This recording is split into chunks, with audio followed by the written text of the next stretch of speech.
So I think that we are going to start. Good morning.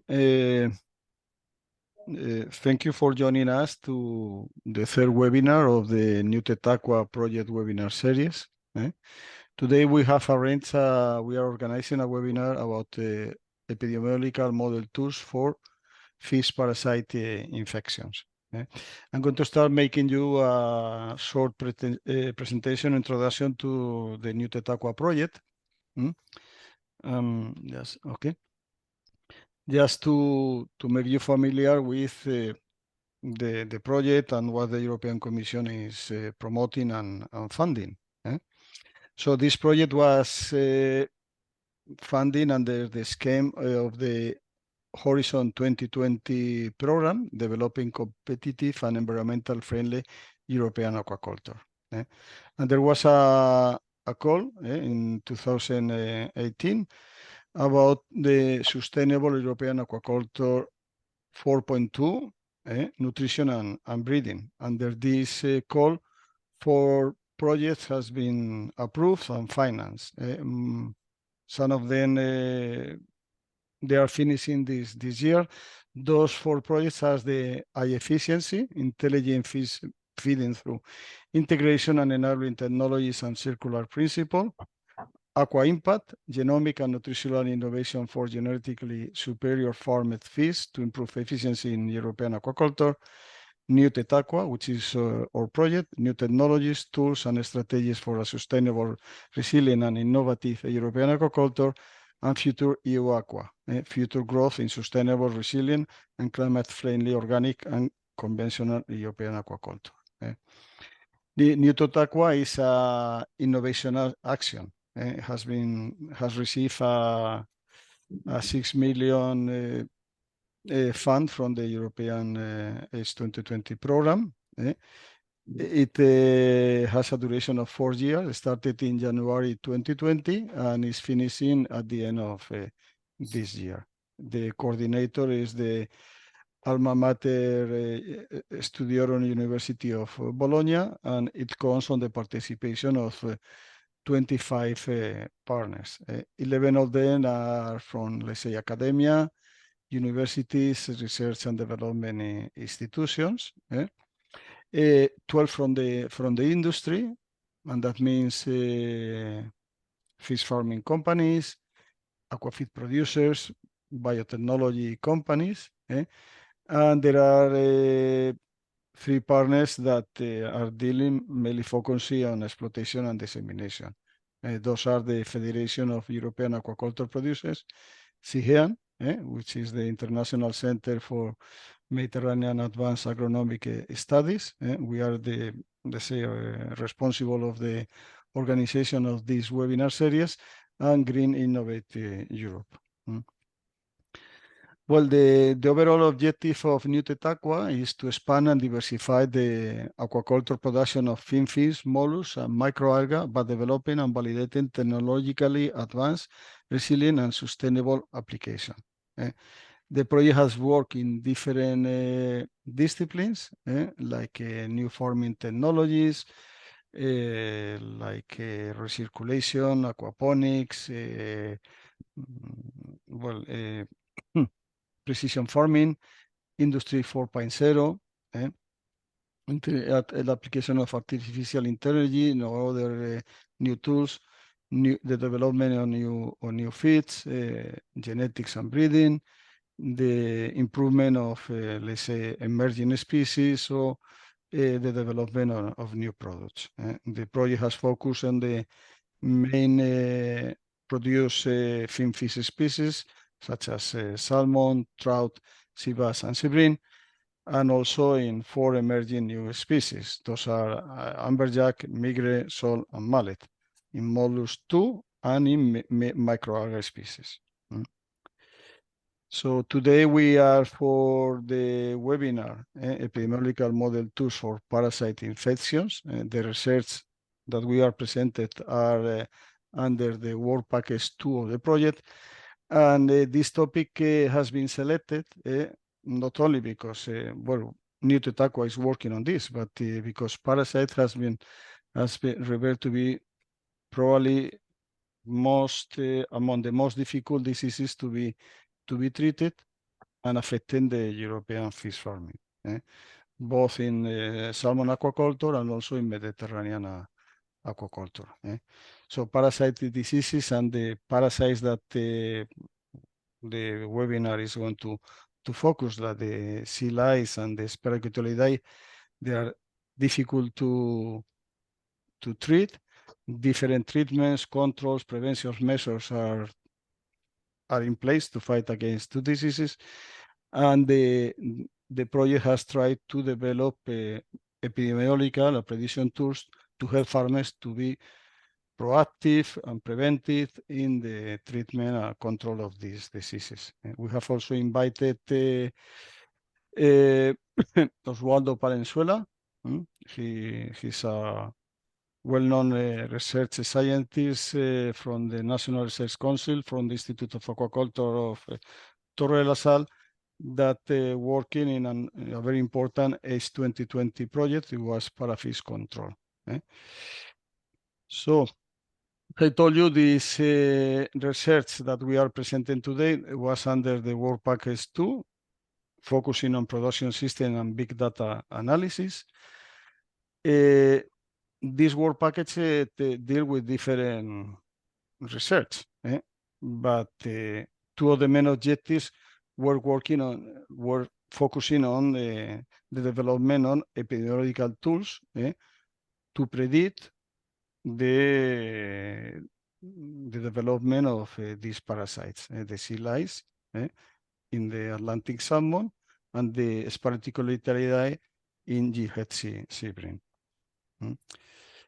So the task dealing with this was the task 2.1, managing fish health using artificial intelligence-based approach, and there were two subtasks.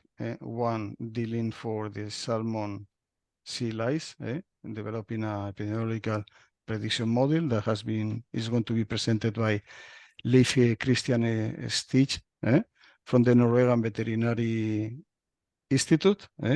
He's a researcher, a member of the National Expert Group for assessing the impact of sea lice in salmon in Norway.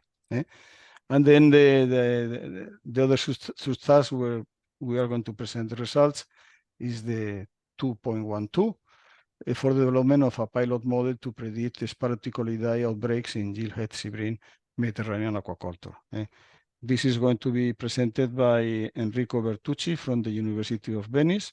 He's a full professor on hydrology, focusing on ecohydrology and epidemiology of water-related diseases. You are familiar with the program of this webinar. We are now with the welcome. I will be followed by Leif Christian Stige to present the contribution of model for prediction of salmon lice infestation at the farm and regional levels, followed by Enrico Bertuzzo from the University of Bologna to make the contribution about a stratified compartment model for the transmission of Sparicotyle in glithead seabream farms. The presentation that Enrico is making has been prepared together with Cinzia Viroli from the University of Bologna, that is following today and may participate probably during the questions and answers and the final debate that we'll have at the end of the webinar. And as I said before, we have invited Oswaldo Palenzuela, who is going to present some results from the ParaFishControl H2020 project. His presentation is about not about an epidemiological model, but it is related. So it's about the correlation between environmental and management factors associated with enteric parasite infestations in glithead seabream farms. So just before I pass the floor to Leif Christian Stige, let me tell you that we are going to have this set of 3 presentations where and then the questions, doubts that you may have, you can write them in the questions and answer tool. better than in the chat. Because in this tool, in the questions and answer, the discussion can be following. So there can be different discussions, and then we will be looking at the questions and answers mainly, although we will look at the chat, but we will look at the questions and answer. Well, I think that that's all. So I think that the best is that we start, and then please, Leif, you can share your screen. Thank you very much. Let's see.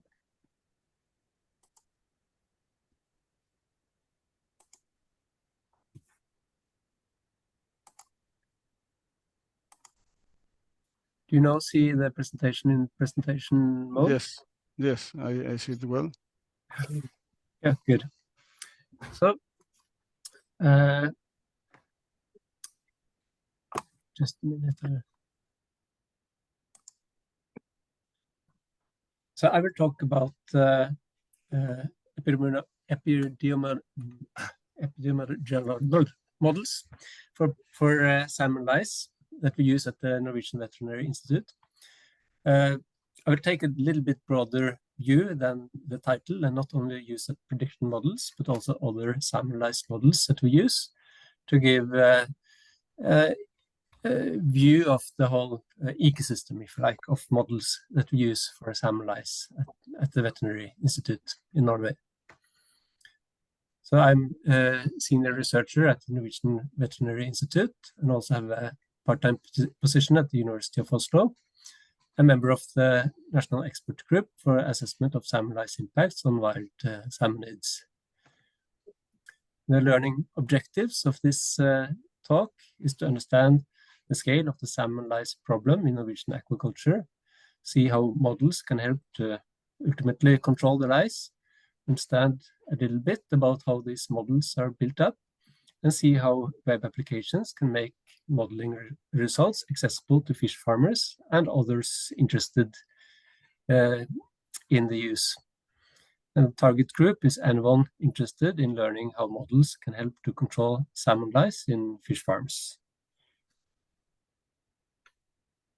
So I'll first introduce the salmon lice problem, and then 4 models that we use at the Norwegian Veterinary Institute, and then end up with some conclusions and recommendations. So this is a picture of the problem. The salmon louse is a parasite that feeds on the skin, mucus, and blood of salmon and other salmonid fishes. It develops through a series of developmental stages on the surface of the fish into adult females. They disperse between the fish by means of pelagic larvae that drift with water columns.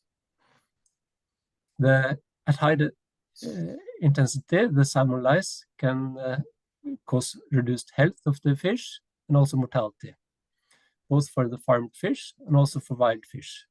Especially the juveniles of wild salmon are sensitive, and they get exposed to salmon lice from fish farms as they migrate through the fjords on the way from the rivers to the open sea during their first year of life. Fish farmers in Norway are required to count and control lice. Every week, all fish farms in Norway have to count lice on a subset of fish in their farms, at least 10 fish from each of the cages in the farm, and number the number of lice in the different 3 main stage groups: sessile, other motile, and adult females. And the fish farmers have to ensure that the number of adult female lice per fish in the farm does not increase above 0.5. In spring, the limit is lower, 0.2, as that is a period when the wild salmon juveniles migrate through the fjord areas. salmon lice is also used as environmental indicator at the regional level in the so-called traffic light system. The Norwegian coast is divided into 13 management areas or production zones. And each year, an expert group assesses how large proportion of the juvenile wild salmon are likely to have died because of salmon lice from the fish farms. And every second year, a political decision is made based on this information using the control rule that if more than 30% of the salmon juveniles die because of salmon lice from the fish farms, the salmon industry in the area has to reduce the biomass by 6%. That's the total maximum allowed biomass. If the mortality is between 10 to 30%, the maximum allowed biomass is maintained at the same level. And if the mortality is less than 10%, the production is allowed to increase by 6%.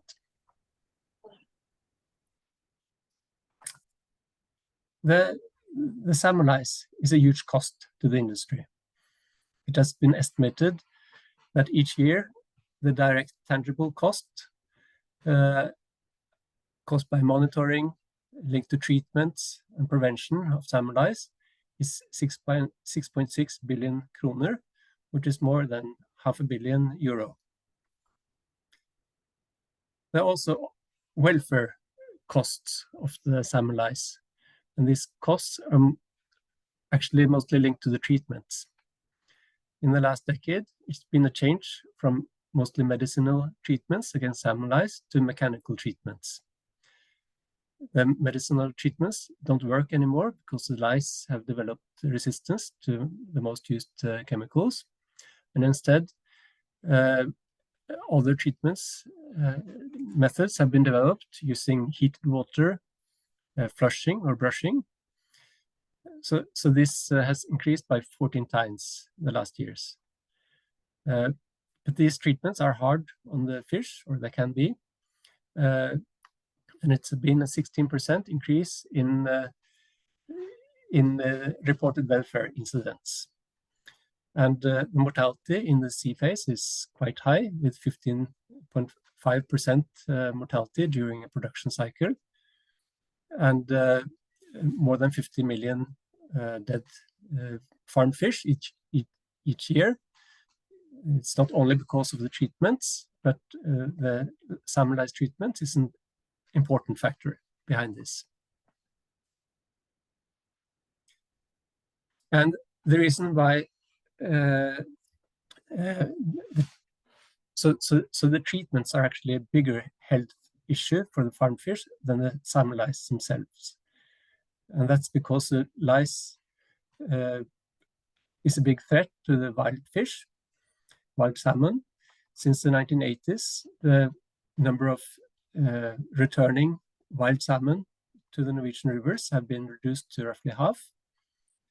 And salmon lice has been ranked as a risk factor, having the largest negative effect, and also having the largest, most negative development in recent years.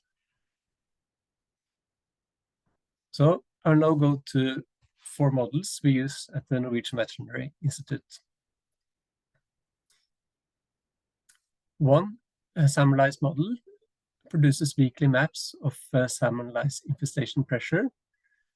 The second estimates the salmon lice induced mortality of the wild juvenile or post-smolt salmon.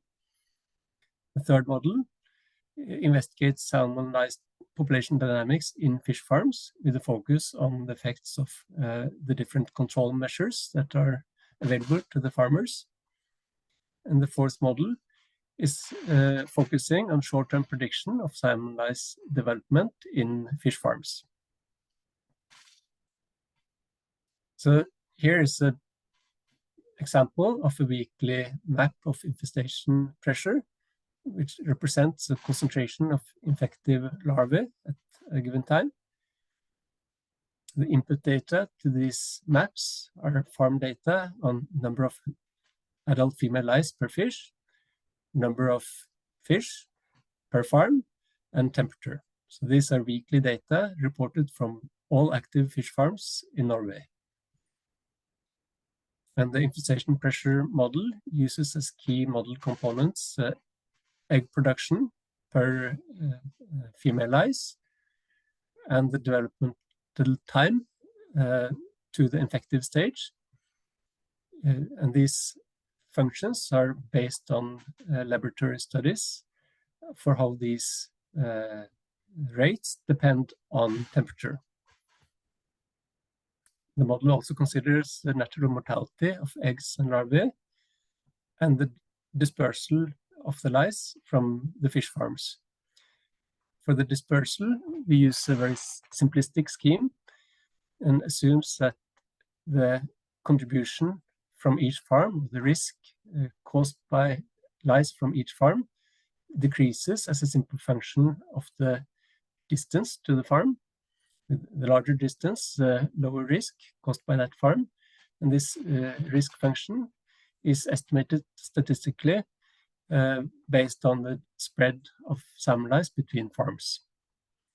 This is different from other salmon lice models used by other institutions in Norway, where they simulate this much more realistically and complicated using hydrodynamic models and particle tracking. But our simplistic approach has so far at least been found to explain the variability in the data similarly well as more complex models.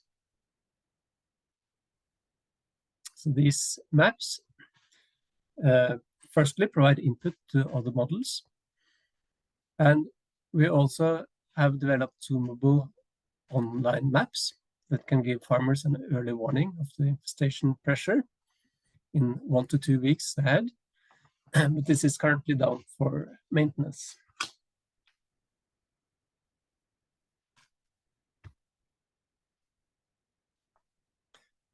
The second model I'll talk about estimates the salmon lice-induced mortality of wild post-smolt salmon.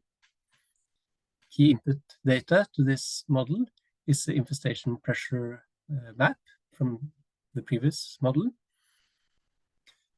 And then we have a virtual post-smolt module where virtual post-smolts of salmon swim through the infestation pressure fields and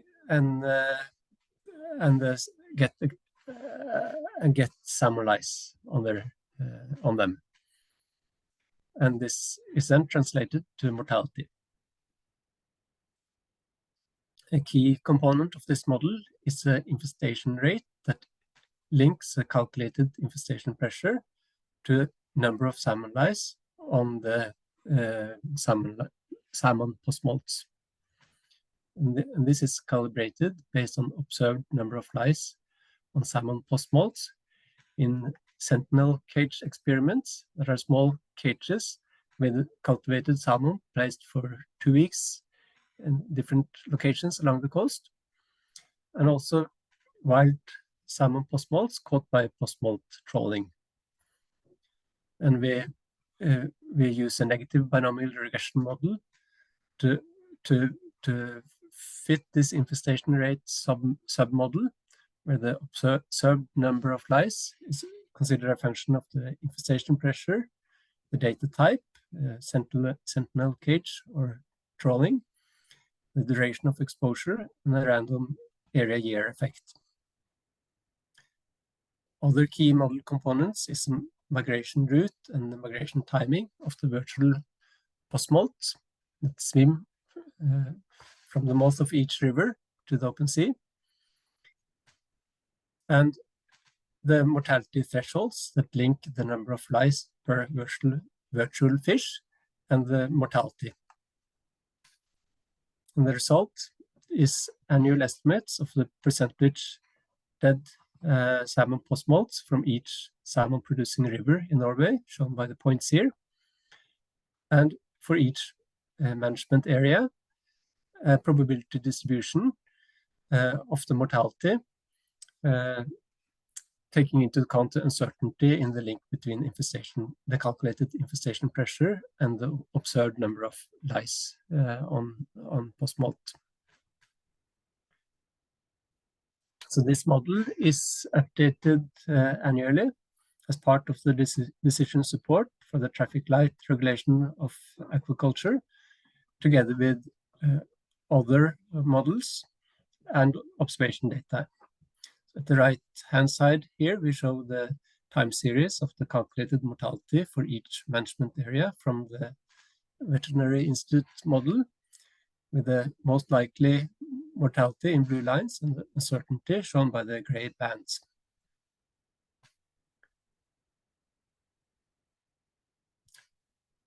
The third model is a statistical model for the lice dynamics in a fish farm. In this model, the number of lice in different developmental stages in the farm is tracked from day to day, and it's assumed to vary as a function of the temperature, salinity, and infestation pressure around the farm, and the lice control measures taken at the farm to recreate or simulate the lice dynamics dependent on environmental conditions and control strategy. The model parameters have been estimated statistically based on detailed farm data by the Norwegian Computing Center.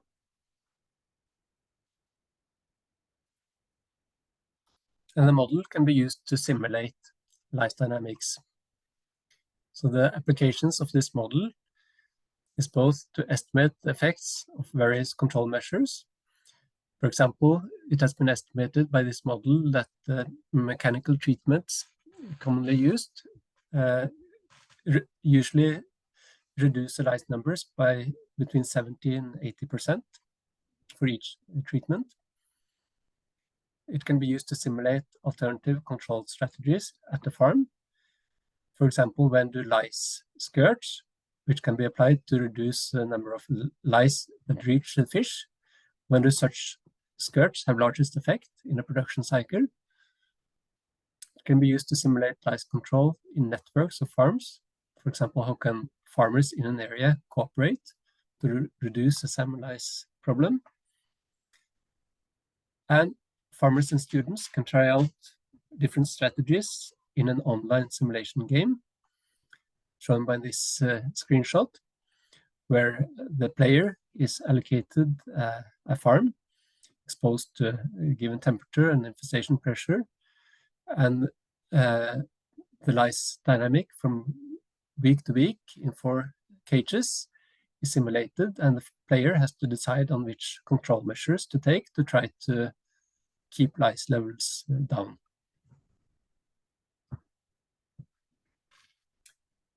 The fourth model is also a statistical model for the lice dynamics in the farm, but simpler than the previous model, and focuses on producing 1 to 2 weeks lice forecast using the available lice count data and environmental information such as temperature, etc.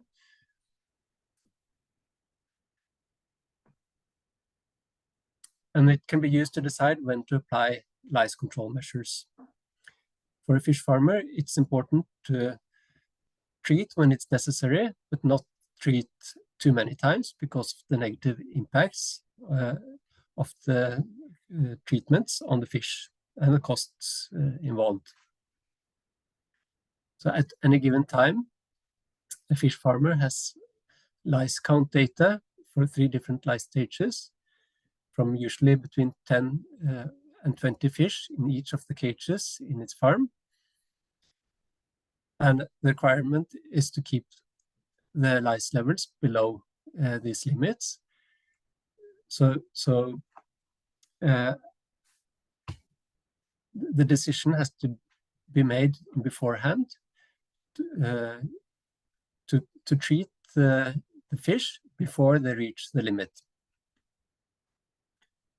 And a problem here is is that in each cage there can be up to 200,000 fish, and you only take out 10 to 20 fish usually, and the lice tend to be very patchily distributed, so it's a very high uncertainty.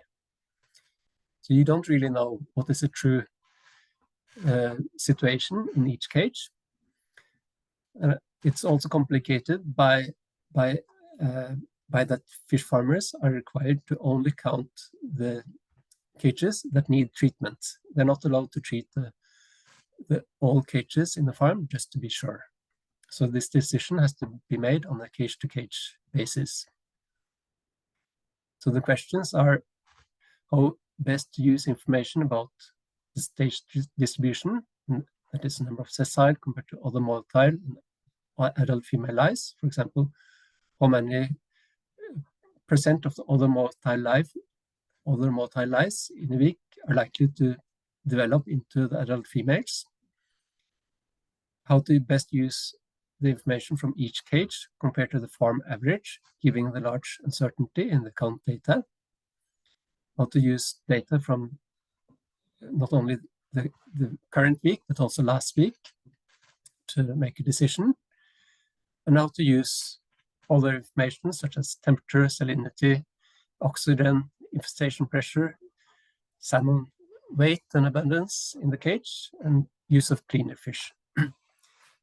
Cleaner fish are sea wrasse and other fish that are sometimes added to the net pens to eat the lice of the salmon.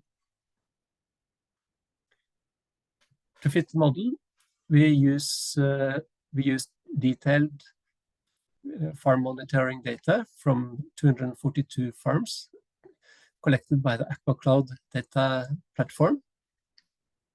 We chose a subset of the cage week observations where we had complete environmental info and no lice treatments had been applied the last 2 weeks, as we wanted to focus on forecasting the lice development if you don't treat.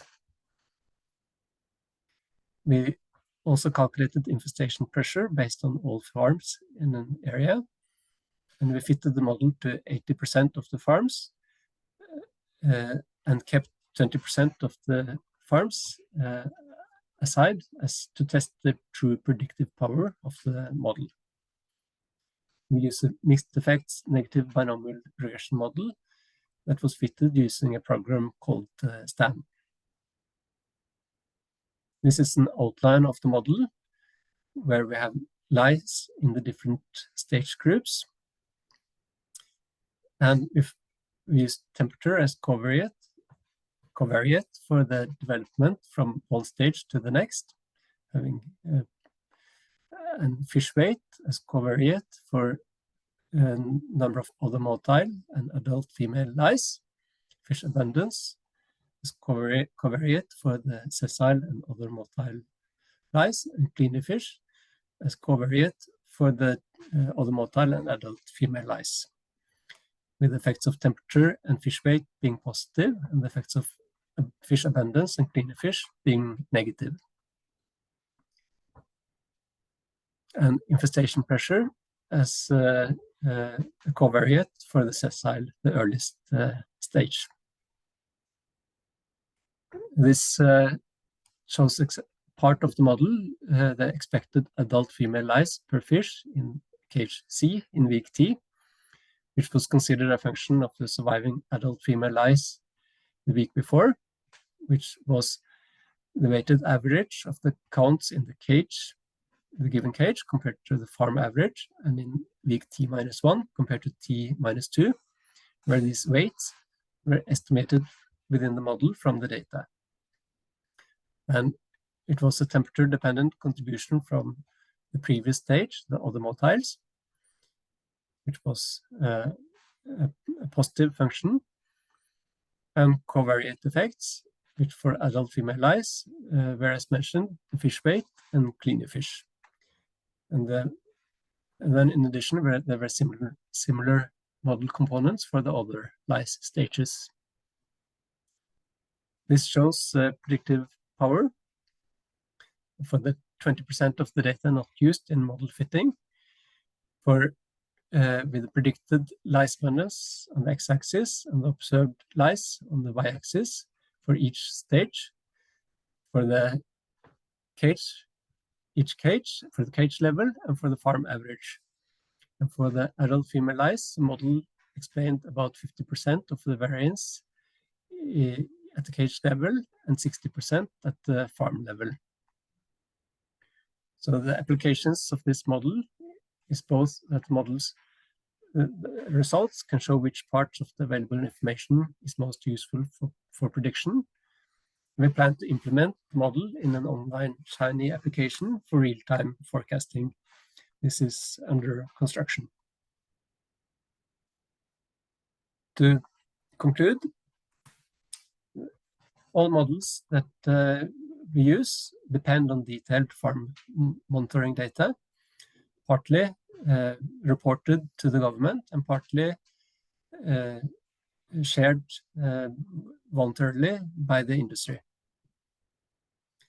And the models provide quantitative knowledge about forecasts of infestation pressure, how lice from farms impact wild fish, how lice can best be controlled, and forecasts of lice development in a farm. And if I am to provide a recommendation, it would be to support the standardized collection and sharing of farm monitoring data to improve parasite monitoring and control.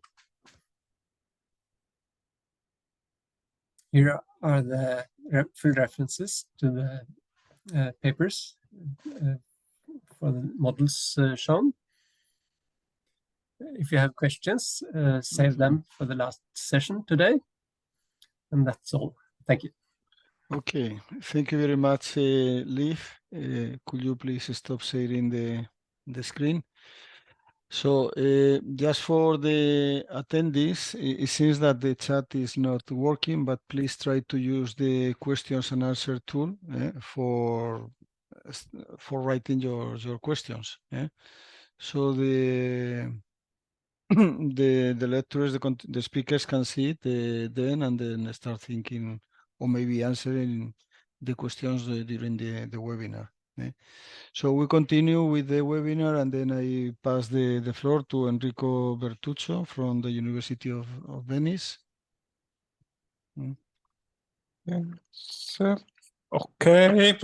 Okay. Can you see my screen? Yes, we see your screen. Please go ahead. Okay. Maybe I should move this. Wait a sec. Okay. So thank you for the organization, Bernardo, for inviting for us to present our results. So during this presentation, I would like to present some results of the development of a stratified compartmental model that we developed for the transmission of Sparicotyle chrysophrii in glithead seabream farms as part of the work in the NewTechAqua project. So a bit of background about myself. So I'm an environmental engineer as background, and I'm a full professor of hydrology in University of Venice. And in my career, I focused mostly on ecological processes and the epidemiology of water-related diseases. So before starting the NewTechAqua, I mostly focus on human diseases like cholera and schistosomiasis, parasite infection, but also on some wild fish, freshwater fish diseases like the proliferative kidney disease in wild trouts. But it was the first time in this project that I focus on marine fish and also in aquaculture. And in all this project, I played the role of the mathematical model, let's say. And so, so besides the main topic of the presentation, so the stratified model for the Sparicotyle chrysophrii, some other parallel learning objective is to map a bit within the whole domain of epidemiological models, which is the difference between microparasitic and macroparasitic epidemiological models, then to learn more about what is a stratified compartmental epidemiological model, and to see some tools to parameter estimation for these types of model. So as a summary for an index, so I'm going to briefly present so the parasite, Sparicotyle chrysophrii, the life cycle, and its impact on fish farming. Then I would like to outline some broad categorization of epidemiological models between database and mechanistic, and as I said before, between micro and macro parasites model. And then I will go more in details about the stratified compartmental model that we developed and the application we did to a glithead seabream fish farm that was managed by Cromaris, which is an industrial partner of NewTechAqua. And I will conclude with some conclusion and recommendation. So with this slide, I would like to more formally acknowledge all the collaborators involved in this project and in NewTechAqua. And there are also the co-authors of the publication, which contains the main results that I'm going to present. Because as I said, I'm a mathematical model, but I believe it's only through continued interaction, dialogue with the experts on, veterinary expert or parasitological expert, it's possible to produce at least some models. It's possible to produce it anyway, but some potentially useful models is only possible, in my view, only through this interaction. So we were very lucky in the NewTechAqua project because we have all this expertise well represented. So from the modeling side, there's Elisa Stella, Roberto Pastes, Temeno Pasetto, and myself from University of Venice, and also the colleague Lorenzo Mari from Politecnico di Milano. And then we have Matko Kolega, Daniel Menjanzic, and Slavica Kolak from Comaris, which is the industrial partner actually managing the fish farm. And then Antares Musmanno and Andrea Agustinelli, which are parasitological experts and veterinary experts from University of Bologna. So the parasite, so Sparicotyle chrysophrii is an ectoparasite flatworm that attaches to fish gills and is widely diffused in Mediterranean seabream, so Sparosaurata fish farm. So it has important economic consequences for fish farming because it can cause hypoxia and severe anemia, causing also lethargy of the fish. And high pathogenicity and high intensity can cause histopathological damage, with induce hemorrhages and necrosis of the tissues. But also has an impact also at the reduced intensity on the growth of the fish, which is an obvious important variable for fish farmers. And also it can compromise the immunity system and so expose the fish to secondary infections. And we know from some preliminary data that there is a major prevalence in young fish. So the life cycle of this parasite, I will say, is typical of an ectoparasite worm. So it's an hermaphrodite worm. So the adult parasite, they reproduce shedding eggs. So these eggs can remain attached to the fish gills, or they can be shed in the water. And they disperse to water, but they can also, they have this kind of anchor, they can attach to substrates. So this is a problem in fish farming because they can attach to the fish net, to the cage net, in particular to the fouling of the cage nets. So they hatch in a period of 4 to 6 days, depending on temperature, which is an important environmental factor for the dynamics of Sparicotyle. And so then after hatching, this is larvae, these Onchomyrachidia, they can survive for about 2 days while seeking for fish gills. So because of this impact, the fish farmers do some regular surveillance through gills inspection to count the number of adult parasites. And also these treatments that is based mostly can be based on antiparasitic baths, for instance with formalin, or also other intervention, the cleaning, the substitution of the fish net, because I said before, the fouling can enhance the attachment of the eggs and also reduce the exchange of water and possible oncomegachidia between the cage and the open sea. So the idea was within the project was to develop a pilot, a new model with a twofold goal, I would say. One is to, through the model, to the implementation, to better understand the dynamics of the transmission, to see what are the important factors controlling, and to try to get some knowledge also on the important rate parameters that control the transmission of this parasite. And then the goal would be also to have a predictive model to see the near-term prediction of the evolution of the infection, but also to test the effect of alternative strategies, so like cleaning, antiparasitic bath, to have the design of control measures. And as said in the title of the task, it is a pilot model because, I mean, the knowledge, the advancement in this field and the Sparicotyle is far behind what we saw before on salmon lice, which has been studied and modeled for many years. So it's a pilot model. Also, before going into the details of this particular model that we develop, I would like to contextualize it, making some broad classification of epidemiological models, which are by definition imperfect, of course, but we can try to define two endpoints, like some data-based model. So model that, let's say, starts from the data, they seek patterns on the data, and they could be those to be classified into artificial intelligence, machine learning, statistical modeling.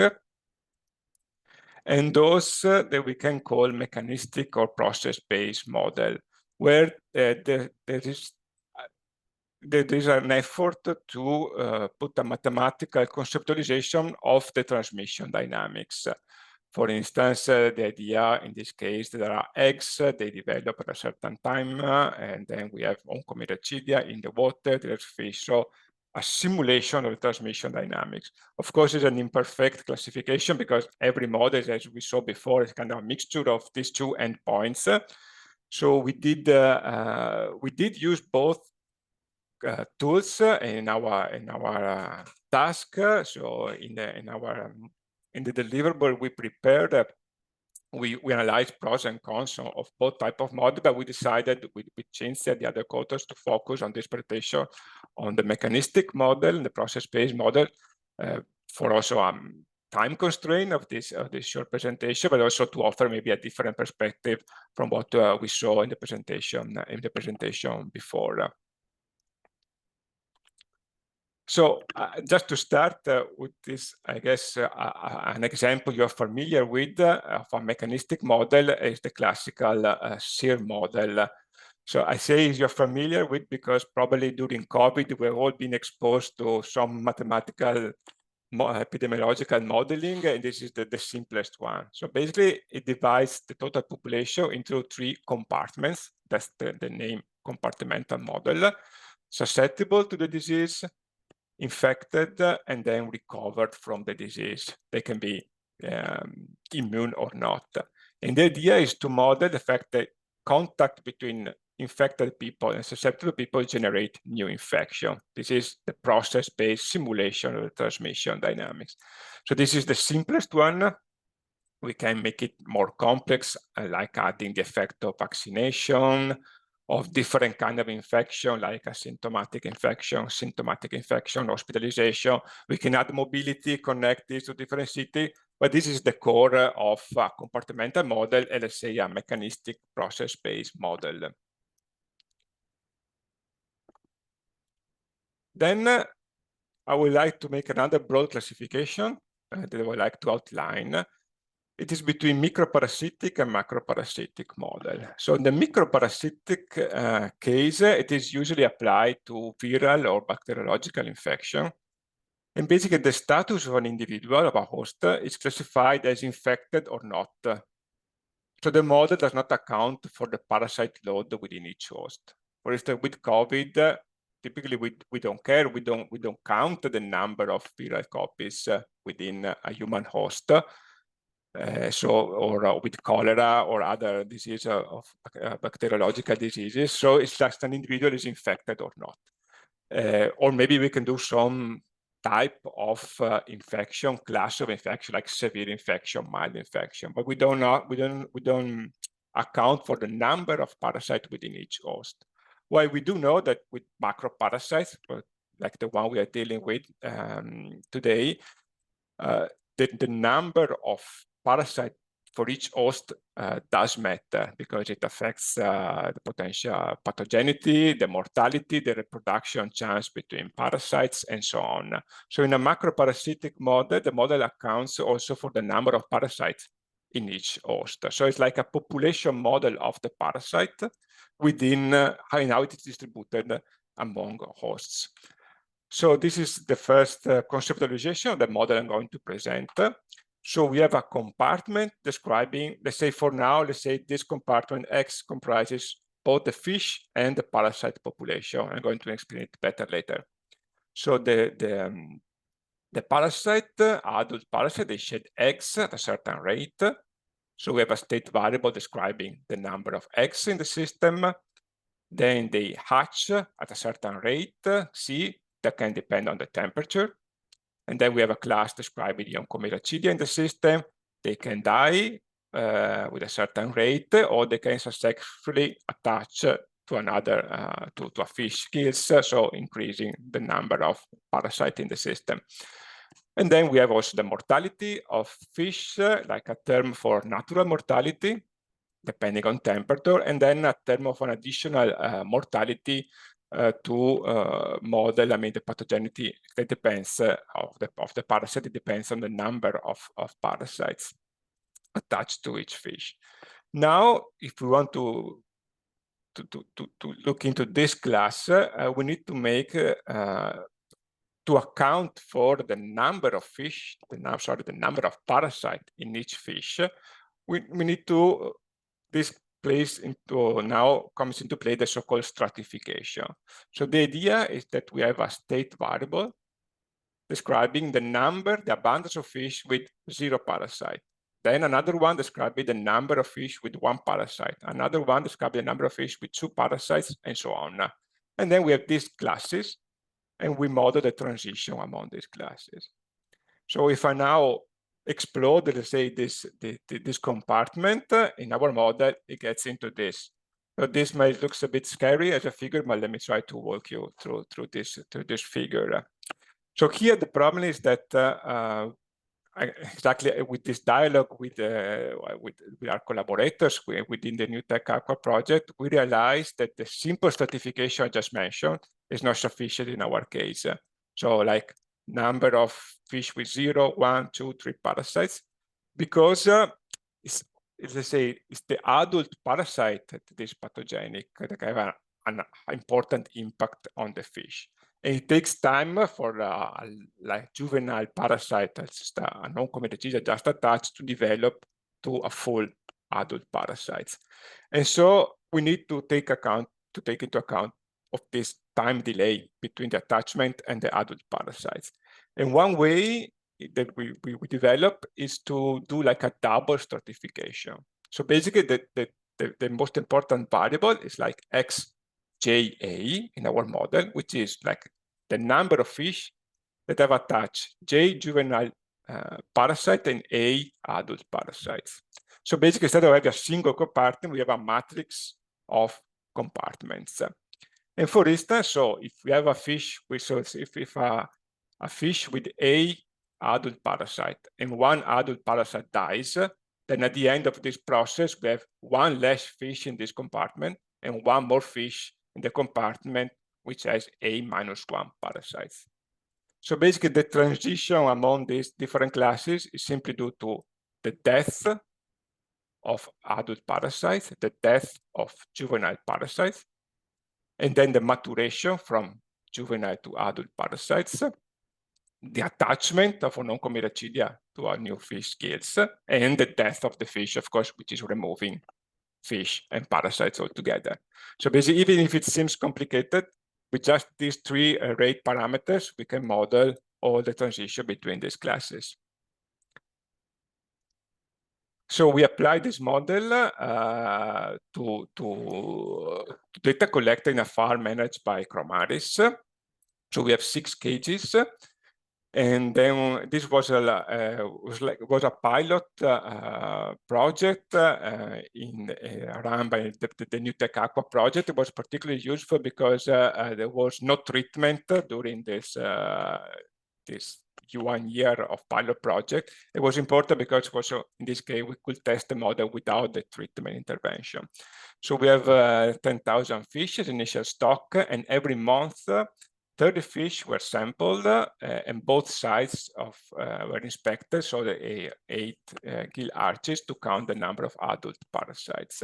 And then, of course, we collected also other information like water temperature, which is important in our model.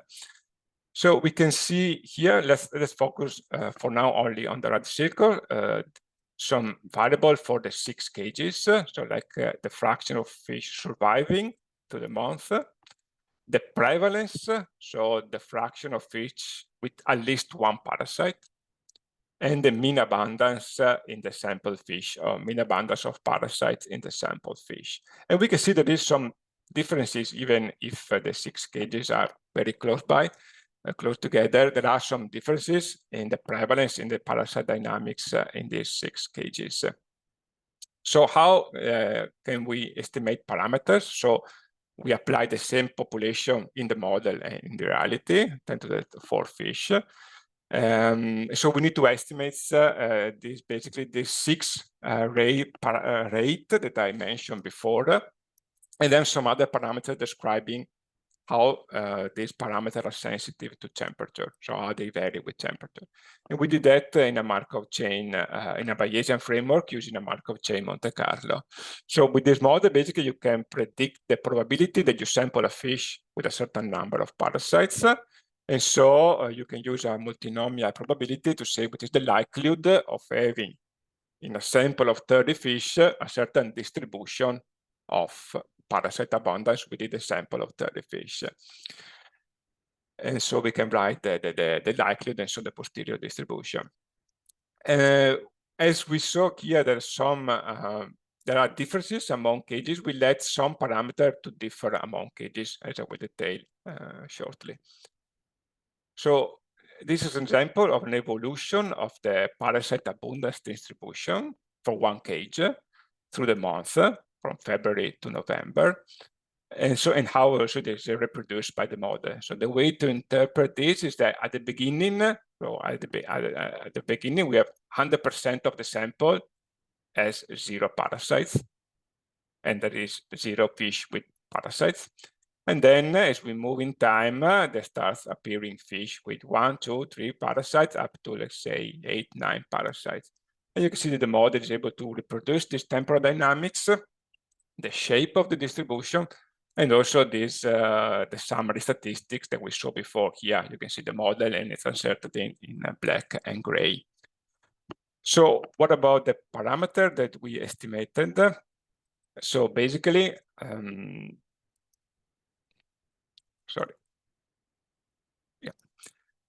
so this is the posterior distribution of the parameter, meaning the probability distribution we assign for each parameter. So as I said, so the parasite is the same in the 6 cages. So we expect it to have the same maturation rate, hatching rate, because they are the same. So we fix this parameter to be the same among the different cages, but we let at least this important parameter to be different to potentially explain the differences between the cages, which is the exposure rate. So basically the probability at the rate at which a free oncomyrachidia attached to gills.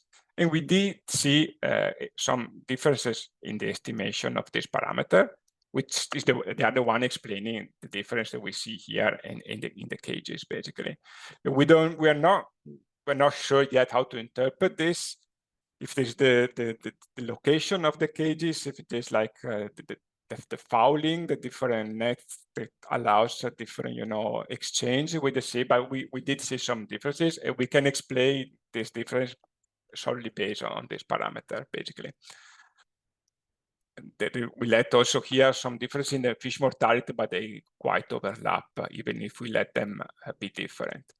Where you see some dashed line, this is the prior probability distribution that we impose, where we have some knowledge about the parameter, for instance, the mortality of the adult parasite and the juvenile parasite from lab experiment. And we see that in most of the cases, our posterior distribution here like quite overlap with the prior distribution, which means that basically in the data that we are using in our process, there's not enough information to further identify this parameter. So we can conclude that the model is kind of able to reproduce the transmission dynamics of the parasite in this first application. So we could estimate that the parasite-induced mortality is between 0.1% for cage 6, the least affected, and 6% in cage 1. So when we test if the parameter is sensitive to temperature, we did find evidence that the egg hatching rate and the fish mortality increases with temperature, water temperature. It is kind of confirms some previous knowledge, but also we could retrieve it independently in our parameter estimation. However, we found in our exercise no clear evidence in the data that there is increased transmission and parasite maturation rate with warmer temperature. Although for parasite maturation, there are some lab, at least some lab evidence showing that it should increase with temperature, but this is a possible model limitation with the current setup. We are not able to see this in this data set. And also, we like to stress that episodic in fish cages offer an ideal test for stratified compartmental models, because these models were developed for human diseases, with like for schistosomiasis, which is an internal parasite. And you can imagine it's very difficult to monitor the number of parasites within a human host, so it's basically impossible. So here, instead of with a nectoparasite, it's it's a very valid test for this class of model. They were never tested, I would say, the first time they were tested in a compelling example. Also because we have a fish cage, so a confined population, well mixed with no immigration, etc. And so, as similarly to what the conclusion of the previous presentation, so the mechanistic model, one of the pros that the potential allows the testing to simulate the effect of alternative intervention strategies, like to have the design of control measures like anti-parasitic treatment, net changing, net cleavement can be directly implemented. The effect can be directly implemented in the model. So as a recommendation, we saw that some model parameters could not be properly identified. So this highlights the parallel need to keep continuing performing lab tests for the estimation, because they cannot be tested simply from surveillance data on parasite load in cages in fish farms. And then, of course, this is about the first application. It is advisable, of course, to apply to other farms, to other data set, possibly with higher parasite-induced mortality. So the mortality was not so high here. So maybe in other cases that we are aware with higher mortality, it will be easier to identify some of the parameters related to this process. And finally, sorry, I'm a minute late, but I'm done. It is what the next step forward is the coupling with a fish grow model. So a variable which is missing here in the current model formulation is the size of the fish. There's no size of the fish. But we know that it affects the parasite dynamics, so there are different susceptibility, but also the other way around. So if a fish is infected, it has like less appetite, and then it reduces, the infection can reduce the growth. So the two variables, of course, are related. So there are already well-developed model for fish growth, and so the straightforward next step that we see is the combination of the two, right? So this, we think, that could provide like a valuable tool for precision fish farming, using the typical data which are collected about fish sizes in fish farm, joining joined with the surveillance data for the parasite, and it could help to design intervention and also estimate their economic impact. So for the references, this is the paper that summarizes the results that I presented. And the code and the data are also available in this Zenodo repository. And with this, thank you. See you later for the discussion. Okay, thank you very much, Enrico. Could you please stop sharing the screen? As I said before, attendees having questions, they can start writing them in the questions and answer tool, and then we will respond to them in the final the debate of the webinar. Now it's time for Oswaldo Palenzuela. I see that you're already sharing the screen. So please, Oswaldo. Well, thank you very much, Bernardo. Thank you also for inviting me to participate in this webinar, even though I'm not a member of the consortium in NewTechAqua, but I will be glad to share with you some of the work and results on epidemiological work that we achieved during the ParaFishControl project that ended in 2020 already, almost 3 years ago. So I'm going to talk about, well, I'm going to focus a bit more on the strategies for collecting the data from which the epidemiological models can be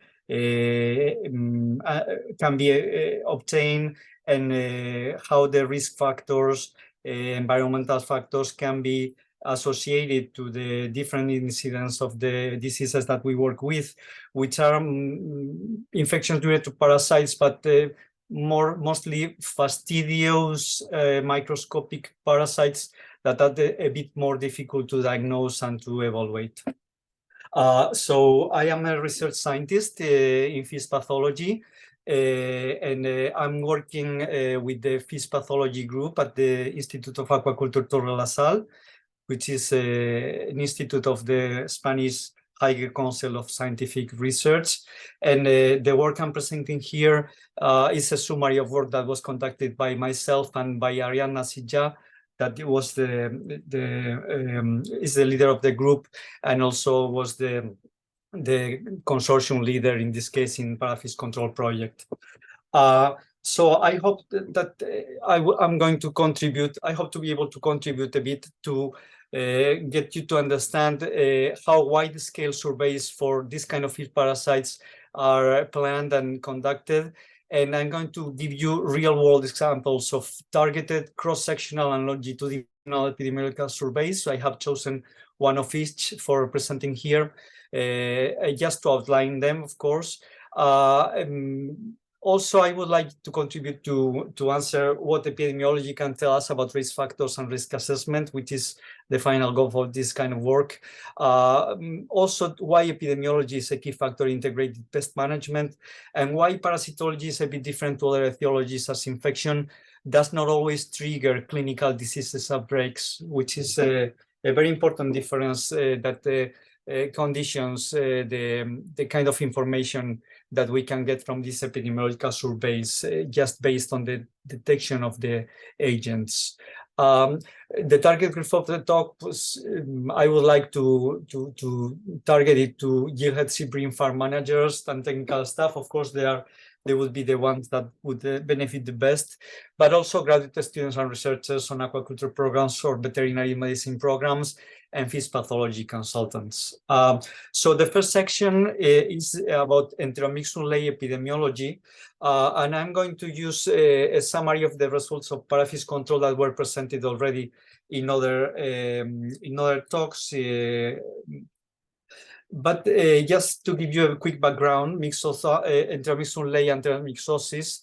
Enteromyxum-lay is a myxozoan parasite. This is a very specialized and weird group of cnidarians, but they are microscopic, and they have some particularities. In the case of enteromyxum-lay, it provokes an intestinal parasite. So it provokes a catarrhal enteritis and emaciative disease that can go from a chronic to subacute syndrome, depending of the host species, because many fish species can be affected worldwide on this disease. Sparis, fugu, flounder suffer clinical diseases in aquaculture, but also wild fish from Labridae, Centracanthidae, Sparidae, Mulidae, many families, even some fish can suffer infections by the Enteromyxum lei. In our context and for the purpose of this talk, Enteromyxum lei is a hindrance for sharp-nosed seabream and red seabream culture, and it also affects gillhead seabream heavily, producing episodics in some particular systems. But however, at the beginning of this study, there was an unclear background impact. There was not clearly known what the impact in gillhead seabream sea cages was. So within the work package of epidemiology, we wanted to understand risk factors related with gillhead seabream enteromyxosis, just using real farms and current industry practices. So we designed a biological sample. In this case was a cross-sectional epidemiological study all across Western Europe, farms of gillhead seabream. We studied by a literature review and expert consultation, where we recruited experts on fish parasitic diseases, representing different backgrounds from government and non-government organizations, self-employed, fish health consultants, academics, and so on. So we tried to get a balanced a balance of experts, and we did surveys asking them about what they thought were the risk factors and the scale of the impact of Enteromyxum in production in different systems.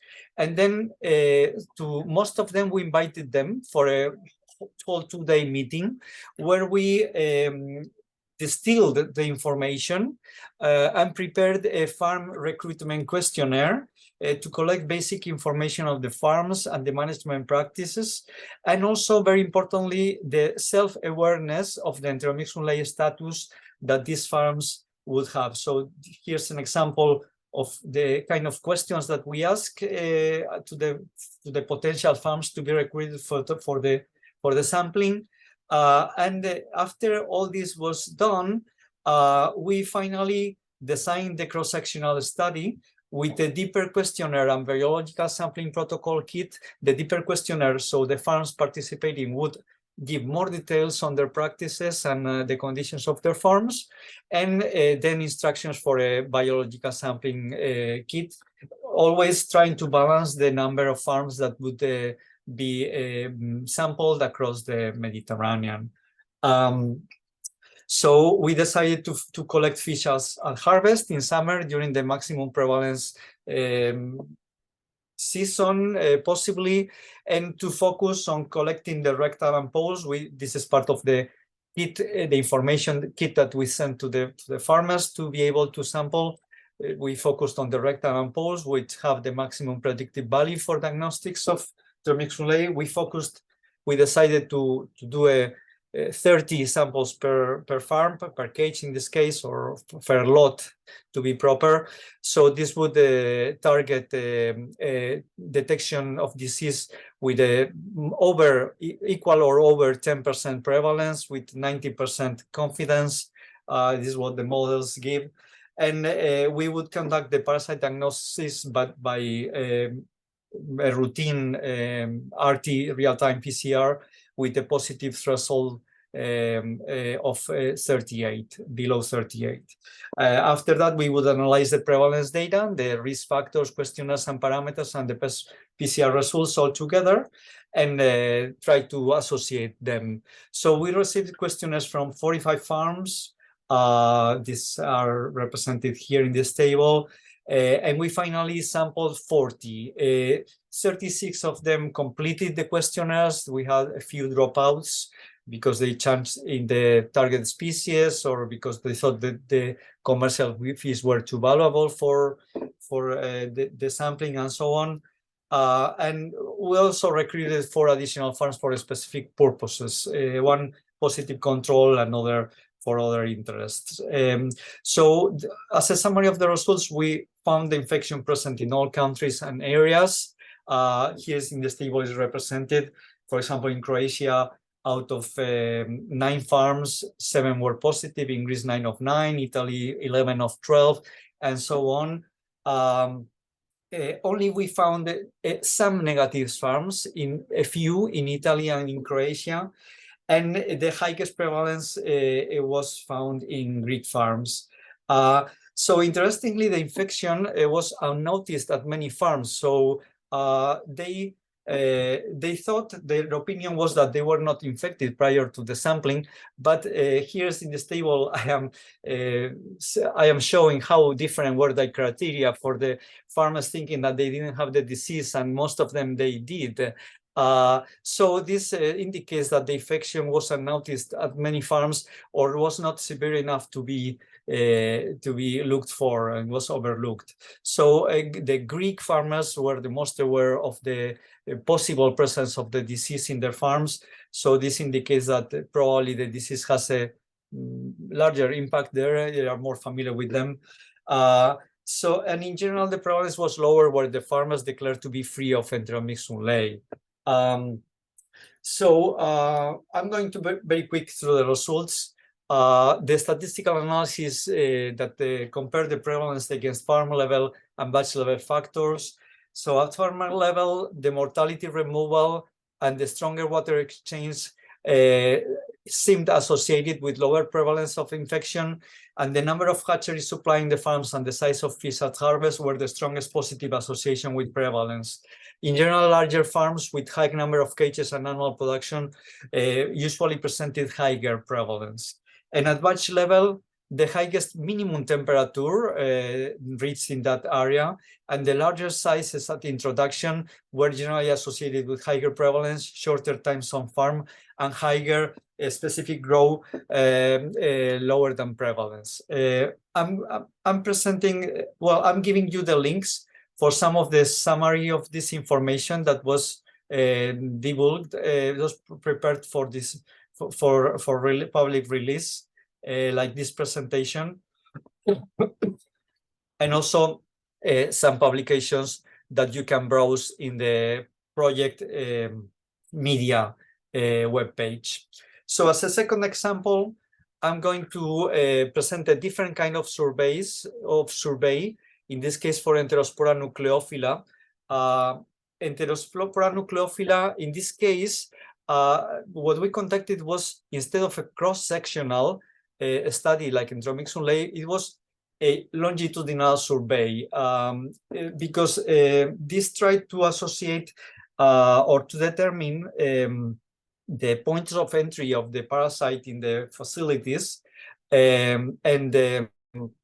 for that, it was a better strategy to focus on a few farms, and to, instead of a single sampling like is done in a cross-sectional at many farms, we would follow several lots of fish introduced in these farms and sample them several times along the production cycle to try to determine when there was entry of the parasite, or when the prevalence or the intensity of infection would go over the threshold. Just a quick background on Enterospora. It's also a microscopic, very fastidious parasite. It's a microsporidian, intranuclear microsporidian, very small, and it lives in the nuclei of cells that are in the lining of the intestine. So it's very difficult to diagnose because of the small size and the intranuclear or intracytoplasmatic, depending on the stage development. It presents a direct transmission, and it has resistant stages, which are the spores, like in the microsporidians in general. It's not non-zoonotic disease, and it affects only glithead seabream as far as we are aware. So in this case, we had limited information of the parasite when we started the studies. This was an emerging disease. We were aware of the pathogenic impact, and we had published on that. We developed diagnostic tools, molecular diagnostic tools, basically PCR and in situ hybridization. And we also had achieved the experimental transmission. This is the picture on the top left, is the typical clinical presentation of Enterospora nucleophila. There's no big mortalities normally, but there's a large growth arrestment. So fish that were introduced at the same time that should have the average weight like the healthy fish on top will have about half or 1/3 of the average size when they are infected, and those fish don't grow anymore. The fish below is as old as the one on top, but is infected with Enterospora. So our goal was to try to determine, as I said, the risk factors and how much does it spread or is spread across the farms that we were studying. We also wanted to check for associations between water temperature and the incidence in the farms, because the empirical evidence showed us from the information of the farms that this seemed to be like a winter associated disease, at least the clinical presentation. So in this case, we focused on farms in two different countries, in Spain and Greece. And we designed the information retrieval, and all the analysis of the samples, the biological samples, was conducted in our lab as a hub. And we analyzed the information and in general the design with researchers from CIFAS. The sampling consisted on surveying 8 farms in 2 countries, detecting the parasite by qPCR along 3 years, 2 entire production cycles, a total of almost 2,000 samples, and covering all the several batches of fish introduced in these farms, and following them along the production cycle from egg to harvest size.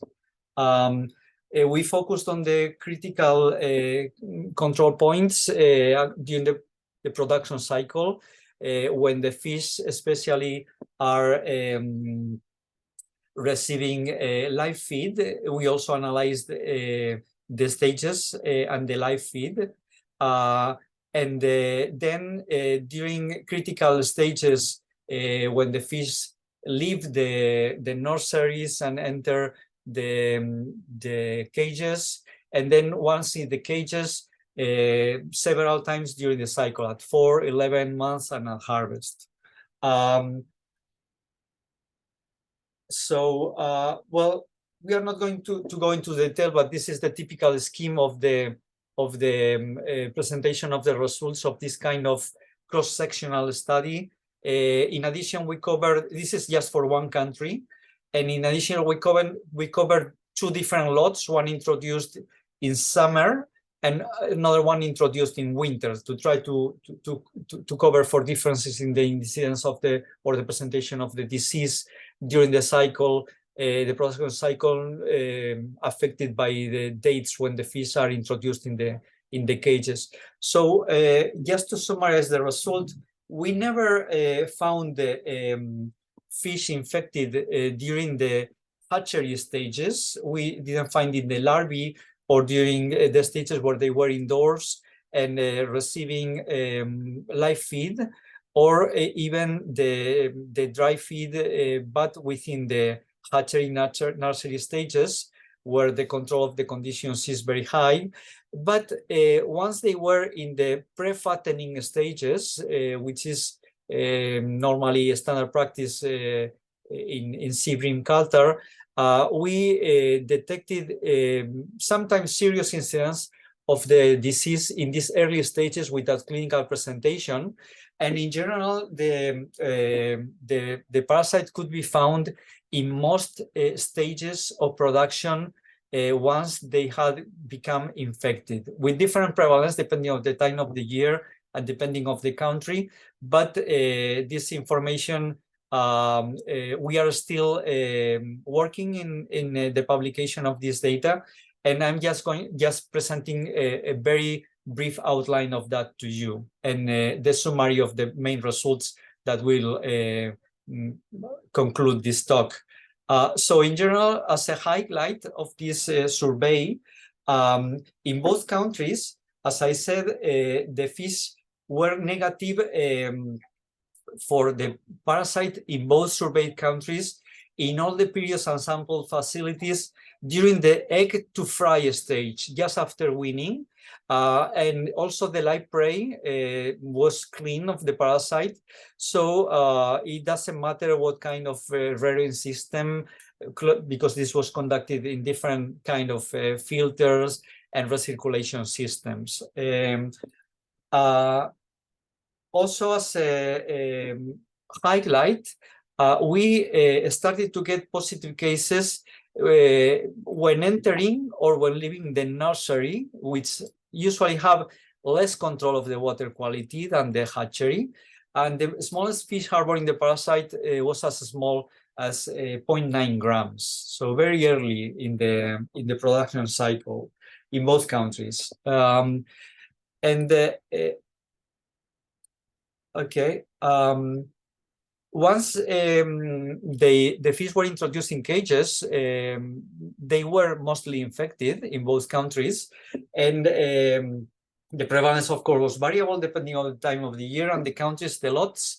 But at 8 months in sea cages, all the farms were positive. Even those, a few of them that had entered negative fish were already positive, which can be interpreted as if they got the infection in the cages, or they already had the infection before the introduction, but they tested negative due to the limited sample size and the sensitivity of the survey that we conducted. Remember that we were targeting prevalences over 10% with 95% confidence, so it's possible that the fish were infected, but at a prevalence below that one.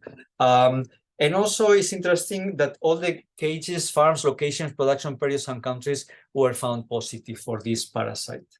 With different prevalence, of course, and there was a decreasing trend with age and with time in the fattening stages, but still positives could be found at harvest size in all the sampled cages. Also, we corroborated something that we already had preliminary information, that was that the fish that entered cages with high infection levels performed much worse than those that entered without the infection. So the specific growth rates of infected stocks was up to 40 or 41% worse after only 8 months in cages. The fish grow very poorly when they were entered with high incidence of the infection. And there was also found a clear negative correlation between maximum temperature reaching the farms and prevalence of infection. So this is also corroborating the evidence that we had that warmer temperatures may attenuate this particular infection.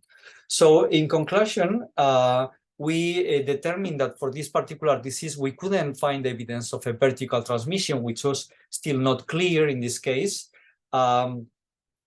We also found that live feed doesn't seem to be involved, which is also important for the strategies of the pest management for the hatcheries.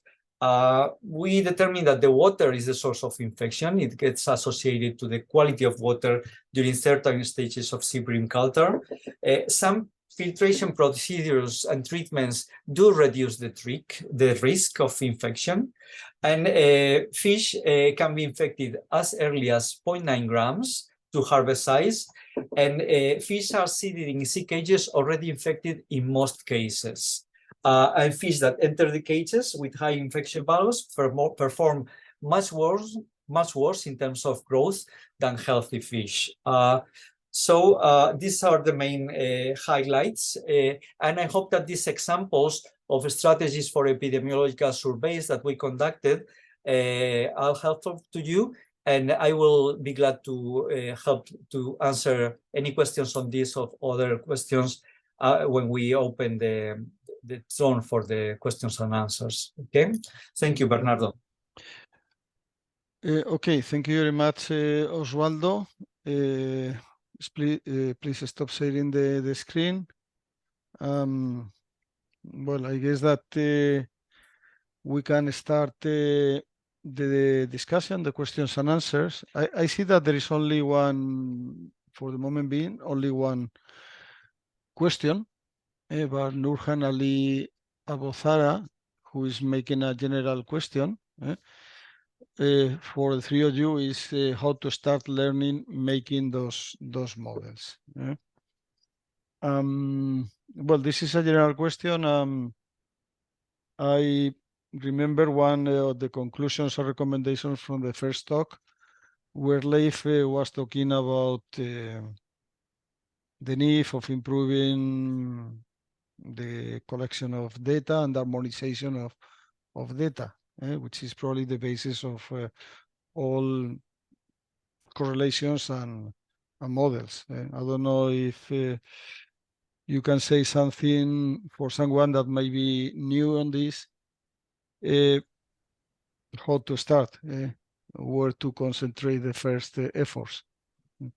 Yeah, it's a broad question, and it depends on the background of the person who asks. I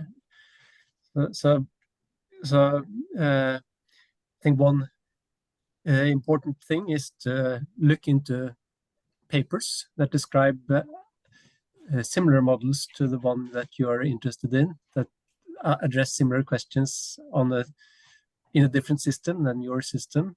And the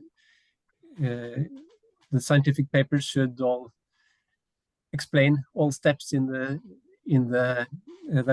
are necessary to construct models. And then if there are things there, some of the models can be more complicated than other simpler.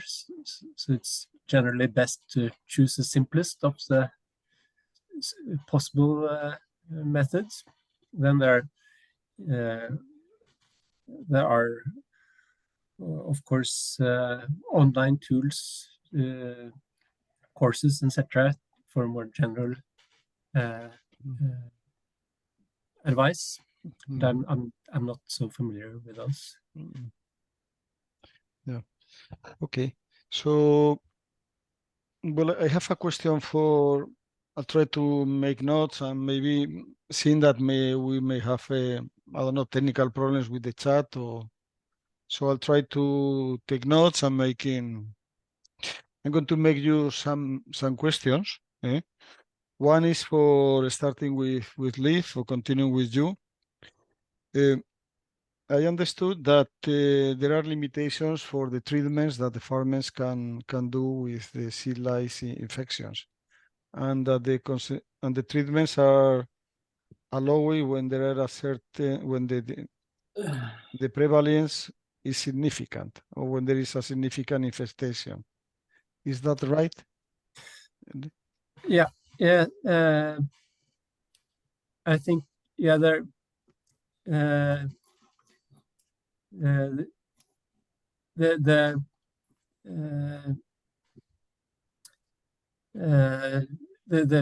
Especially the mechanical treatments have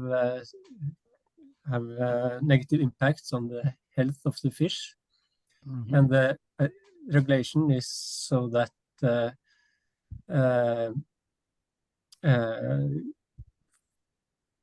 it's on the effect on the fish. So you're not allowed to cause too large harm on the fish. Okay. I don't think that it's a specific rule about how many treatments you can take, but the more treatments you have, the larger are the negative effects on the fish. And then it's in the advice to the fish farmers. It's written now that you should only treat the cages where treatment is needed. So before, the advice was to treat all cages in the farm when you do a treatment, but that has changed to only treat specific cages. Okay, thank you, because I don't know why I thought that maybe treatments were with chemicals. No, I didn't didn't think about these physical treatments or mechanical treatments that you are doing. And also, well, related with this, well, the search for correlations and the predictions is one of the objectives is the early treatments. How do you relate this with maybe the difficulties to limitations of you may have with control of treatments procedures, no? That you are allowed with the potential benefits of treating early or at the farm level? Yeah, I think the most effective is preventive control measures that can stop the lice population to develop. So you have lice skirts around the farms that can stop a portion of the lice larvae from reaching the fish in the farm, but they're not 100% effective, and they cause oxygen problems in the farm. And then you have other measures to reduce the contact between the salmon and the salmon lice larvae by controlling the vertical distribution of the fish in the farm by feed and light and other measures that can be effective. And you have functional feeds that can also give some protection to the fish. And you have and they're more and more developing closed system solutions where you reduce where you control the water entering the cage. But when if you have to apply a chemical or mechanical treatment to the fish, that should really, in my opinion, be last option, because of the negative impacts either for resistance for the chemical treatments or for the fish health of the mechanical treatments. And whether and these treatments, it's not necessarily so that you can avoid the problem by treating early, because you have so large effective pressure coming from outside all the time. So you at the single farm, you cannot control it that way, in my view. Okay. Just for continuing this discussion with you, and then we will move to Enrico, because there is a a question for him. As I well understood, when looking for correlations, environmental correlations, no, temperature, salinity in one model and in other also with oxygen, you were correlating with the infestation level and mortality. That's it, right? With the infestation level, which Well, depends on the mortality of the salmon lice. Yes. right. Yeah. But at the beginning of the talk, you emphasize in the impact that these sea lice may have also in welfare or in other things. So if the sea lice may affect the value of the fish, the welfare, are you thinking of looking at maybe at injuries or wounds as a parameter to control besides the infestation level or the mortality? Yes, we don't have very good data on that, but in one of the models that simulates the lice development in a farm in response to control measures, we think of trying to take in a proxy for fish welfare. So the fish, there have been other studies by colleagues that have looked at how much does the mortality of the farmed fish increase by each lice treatment of different type, and that can be a welfare indicator. So the mortality is, of course, the ultimate negative impact, but also serves as an indicator of less severe impacts. So that we think of implementing that as in the way you suggest. Okay, thank you very much. Maybe we can move to Enrico. I don't know, Enrico, you have read the question that it is for you. Yes, yes. So So Pierre-Luc is asking, so if their model has already been tested and applied to farmers and the TRL that I estimated for this model. So as I said, this is a pilot model because we developed it from scratch after the pilot study, so after 2021. So the results we got it. So we did it in collaboration with fish farmer, but it's not yet used by them. So the next step, so I would say now it's almost ready to see the short-term transmission, if you want. So if I have I'm observing a certain level of infection now, and I want to put an intervention, whatever it is, at a certain level, let's say we can estimate the time it takes to get there, based also on water temperature.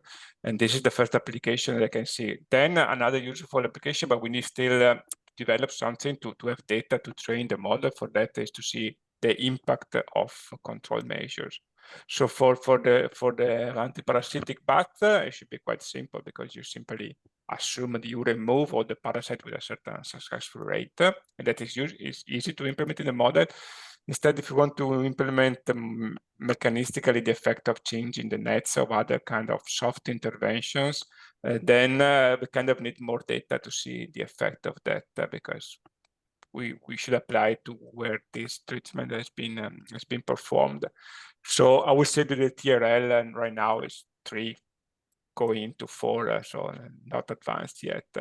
And so also, I guess, and then eventually, yes, we're also trying to develop, if we're looking for funding, of course, and trying to link this to the fish grow model. That would be something, I guess, more complete, and that can be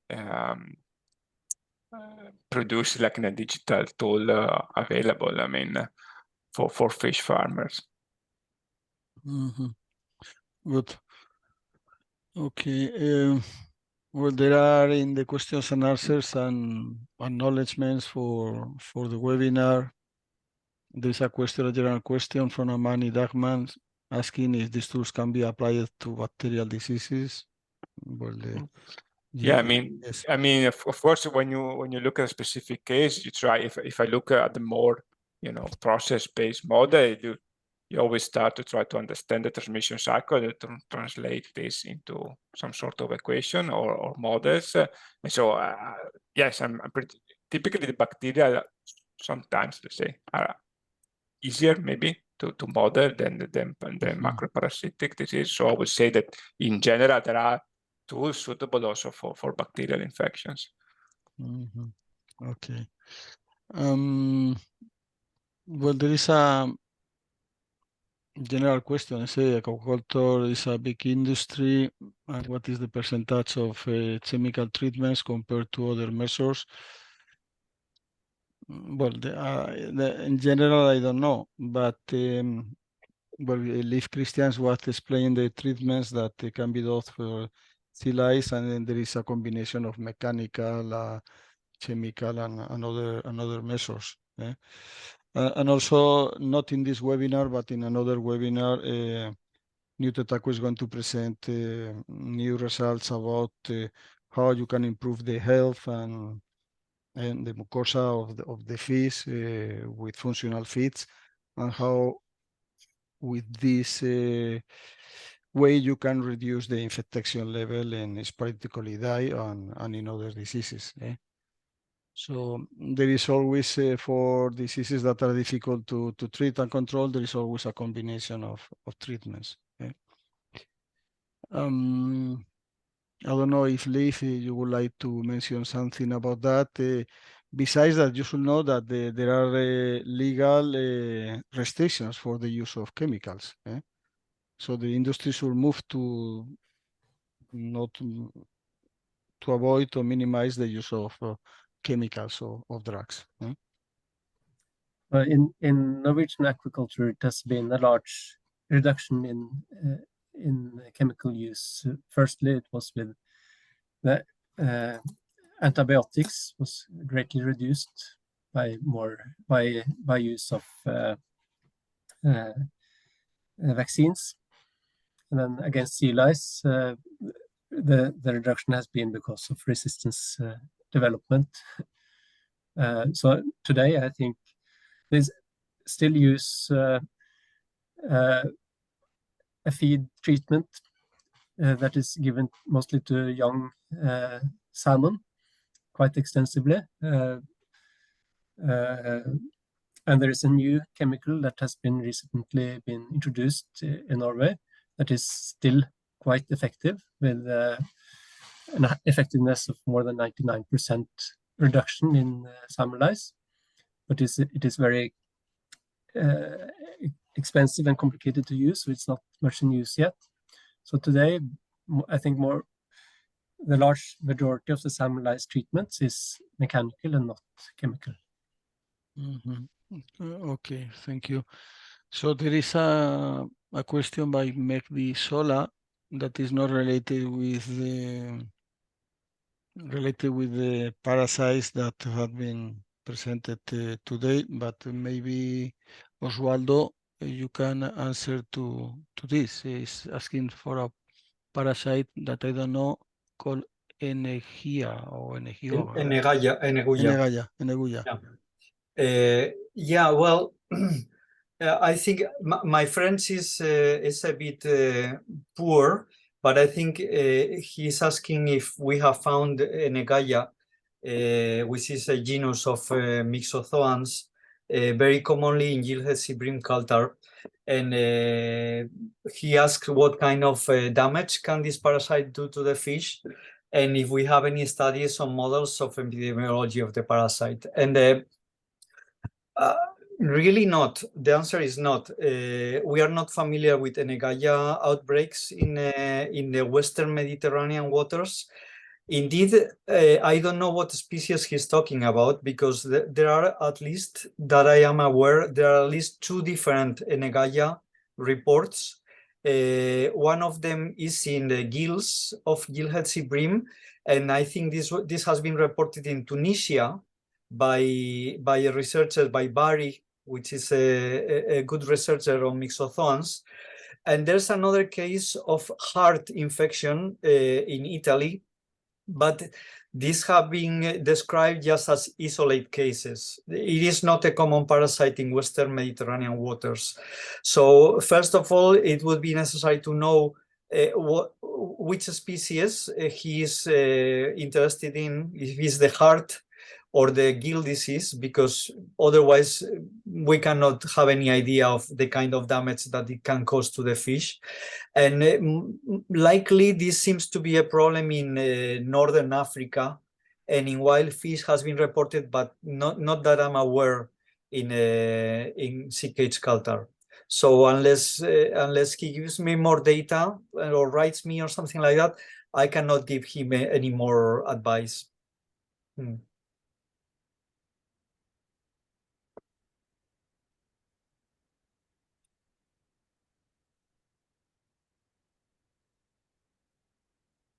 Do you listen me? Yes. Yes. So I have one question for you, Oswaldo. It is, Okay.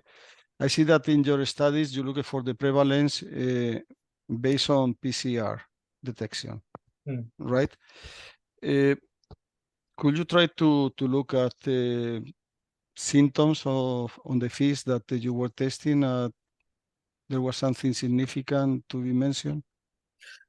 Yeah, well, this is the tricky part of working with parasites, right? That a lot of times you can get infection and at least presence of the parasite, and there's no real clinical problems associated. It depends of other factors that there seems to be a problem, an outbreak.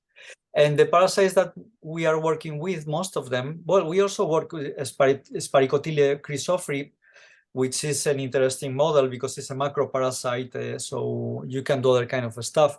But with this kind of microparasites, really PCR is the only way to detect them. And they produce symptoms normally in association with other environmental problems. And those symptoms are decrease of growth rates, weight loss, poor condition.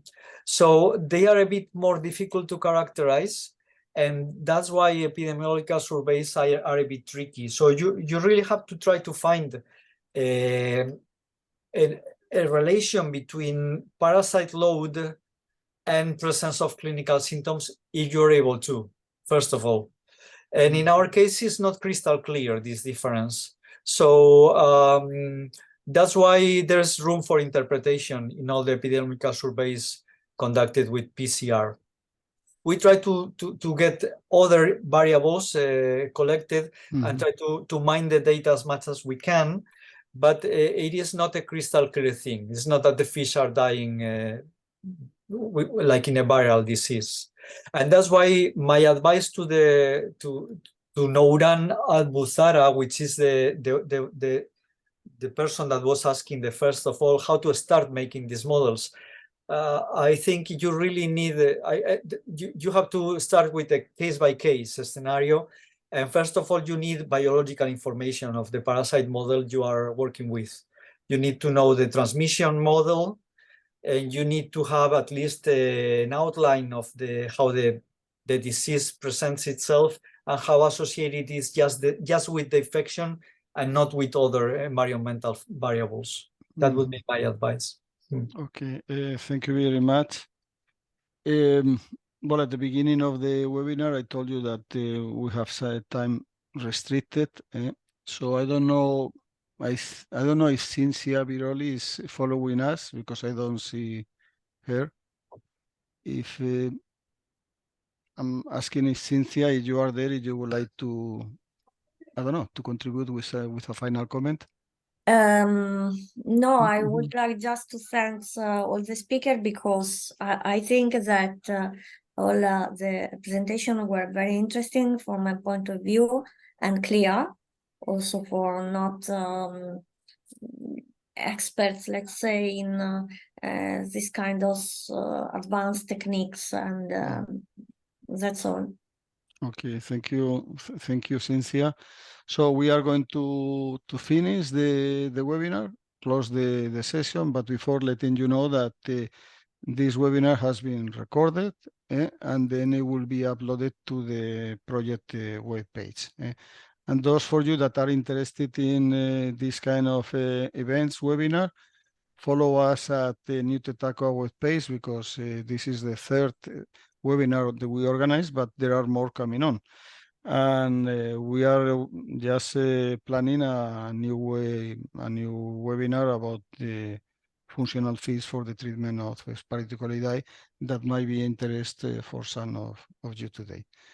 So thank you very much. And then we finish this webinar here. Thank you. Thank you. Goodbye to everyone. Thank you very much. Have a great day, everybody. Okay. Okay. Bye. Bye. So Giada, I'm closing the session. Yes. and give me 15-20 minutes for entering in our meeting. Okay. Okay. Okay, perfect. See you. Cheers. Bye. Bye.